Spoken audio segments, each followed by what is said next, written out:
আল্লাহ হেদায়েত দেওয়ার পর আবার কেড়ে নেন কেন, একজন প্রশ্ন করেছে। আমার মনে হচ্ছে আমি দিনের পথ থেকে দূরে সরে যাচ্ছি। এখন আমি কি করতে পারি? আগে একটা পাপ করলে আমি 100 বার ভাবতাম, তা এখন মনে হয় না যে কোনো পাপ করছে। তো এর উত্তর আমি বলবো যে আল্লাহ পাক আপনাকে হেদায়েত দেননি, ব্যাপারটা এমন নয়। কিছু কিছু কারণে আপনার মনের মধ্যে, কলবের মধ্যে মরিচা পড়েছে।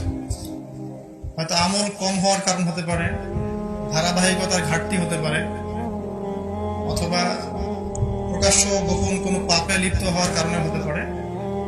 তো সলিউশন হচ্ছে যে আপনাকে প্রথমত ফরজ এবং ওয়াজিব নিয়মিত আদায় করতে হবে, বেশি থেকে বেশি কোরআন তেলাওয়াত করতে হবে, বেশি থেকে বেশি চেষ্টা করতে হবে অর্থ বুঝে পড়ার জন্য। এবং আপনি আল্লাহওয়ালা মানুষদের সাথে চলাফেরা করবেন, দুনিয়াদার মানুষদের সাথে চলাফেরা করবেন, ওঠা বসা করবেন। আল্লাহওয়ালা মানুষ যাদেরকে দেখলে আল্লাহর কথা স্মরণ হয়, এ ধরনের মানুষদের সংস্পর্শে থাকবেন। নিয়মিত আল্লাহর পথে মানুষকে দাওয়াত দিবেন এবং পড়াশোনা করবেন। একটা বিষয় হচ্ছে, যত বেশি আমরা জ্ঞান চর্চা করব, ইমানের চর্চা করবো, ইমান তাজা থাকবে। চর্চা কমে গেলে ইমানের মরিচা ধরে যাবে, এটা স্বাভাবিক।